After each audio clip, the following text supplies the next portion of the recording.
Olá! Nesta aula, irei falar sobre variedades linguísticas.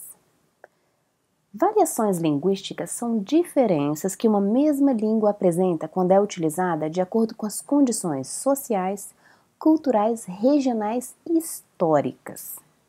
Se uma língua é uma criação social, sem dúvida possui vários falantes com características diferentes. Ou seja, se uma língua possui uma unidade que se garante por uma série de elementos particulares, como os fonemas e os vocábulos, e regras específicas, ela também possui variedades que estão condicionadas por esses fatores que eu acabei de mencionar, como os fatores sociais, regionais e também por diversas formas ou diversas situações em que ela se atualiza.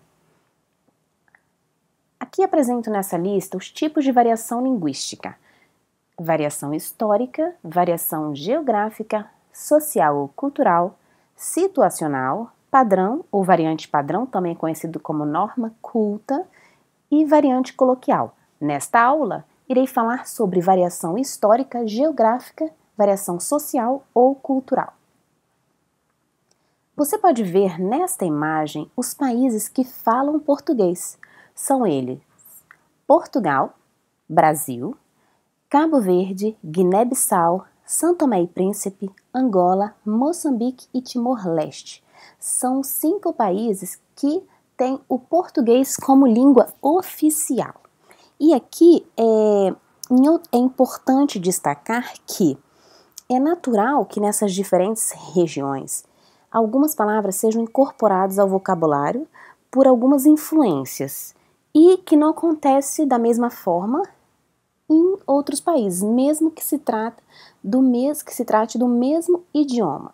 Essa diferença ou diversidade é inevitável e resulta de um processo normal que faz parte também de todo esse enriquecimento linguístico, mesmo sabendo que se trata de uma única língua.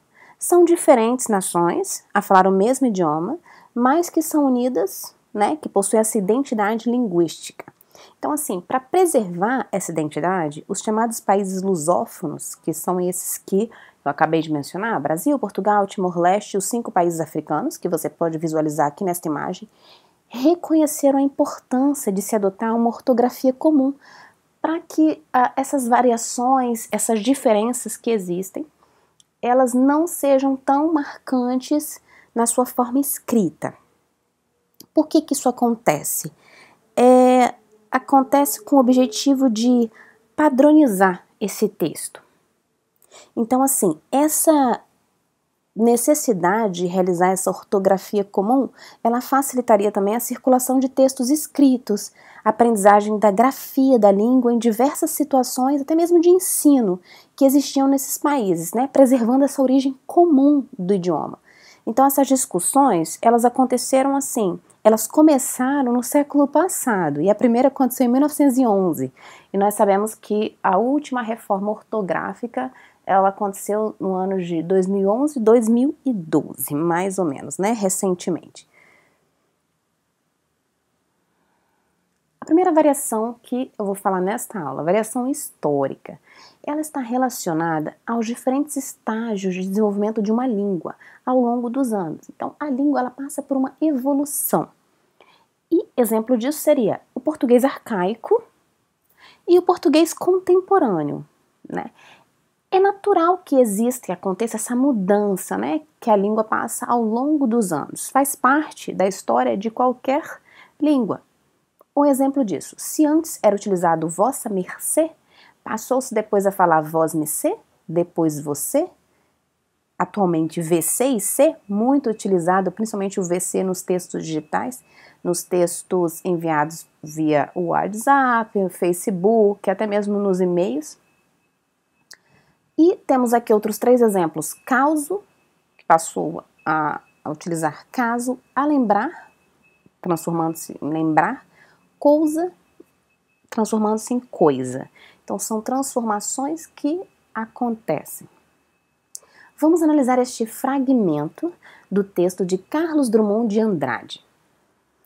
Antigamente, Antigamente as moças chamavam-se mademoiselles e eram todas mimosas e muito prendadas. Não faziam anos, completavam primaveras, em geral 18. Os janotas, mesmo sendo rapagões, faziam-lhe pé de alferes, arrastando a asa, mas ficavam longos meses debaixo do balaio. Então, assim, comparando esse texto ao que temos atualmente, a modernidade, nós percebemos que o vocabulário é bem diferente. Alguns diriam que até antiquado, não é mesmo? Esse é um outro exemplo. Eu tenho aqui um trecho da carta de Pero Vaz de Caminha, que foi considerado era um português que visitou o Brasil, né, no período das embarcações e nos primeiros momentos que os primeiros portugueses, que marcou esse momento que os primeiros portugueses chegaram ao Brasil, e Pero Vaz de Caminha foi até considerado como o primeiro jornalista, apesar terras brasileiras. Então ele escreveu uma carta e um trecho dela eu trouxe aqui para mostrar. De ponta a ponta é tudo praia, muito chão e muito formosa. Nela até agora não pudemos saber que haja ouro nem prata, porém a terra em si é de muitos bons ares, assim frios e temperados. Águas são muitas, infindas, e em tal maneira é graciosa que, querendo aproveitar, dar-se-á nela tudo por bem das águas que tem. Porém, o melhor fruto que dela pode tirar, me parece, será salvar essa gente. E essa deve ser a principal semente que Vossa Alteza em ela deve lançar. Então percebe-se aqui também essa diferença da linguagem utilizada nesse período, datando do século XVI para o período contemporâneo, né? A linguagem faz parte de um outro momento histórico. Variação regional. Bom, existem variações entre as formas que a língua portuguesa assume nas diferentes regiões, né, em que é falada. Pense, por exemplo, nas diferenças entre o modo de falar de um português e de um brasileiro, ou nas expressões utilizadas por um gaúcho e por um cearense. São bem diferentes, não é? Essas transformações, essas variações, elas constituem os falares e os dialetos. Nos últimos tempos, principalmente aqui no nosso país, essas formas regionais da língua portuguesa vêm sendo muito valorizadas e fazem parte importante, né? Nós temos no nosso país, a diversidade cultural. Isso tem levado ao surgimento de vocabulários bem novos. E é interessante destacar que essas transformações ou essas variações linguísticas, elas não acontecem somente com a língua portuguesa, mas com outras línguas, outros idiomas também.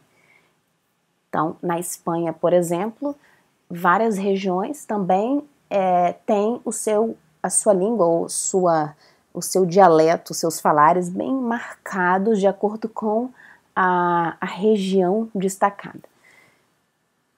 Como exemplo, aqui no Brasil, citamos a palavra mandioca, que em certos lugares recebe outras nomenclaturas, como macaxeira, aipim. Então, se eu estiver no lugar no Brasil que a mandioca é chamada de macaxeira, dificilmente alguma pessoa vai conseguir identificar do que se trata. E isso é muito interessante, observar essas variedades que existem. Figurando também essa modalidade, encontra-se os sotaques, que também são muito ligados às características orais da linguagem. Então, em cada região existe um modo de falar diferente. Nós temos os paulistas, que falam de uma forma particular, comparando com os capixabas, com os gaúchos, os mineiros, e assim, né, cada região tem a sua particularidade no modo de falar. Esta aula acaba por aqui e até a próxima!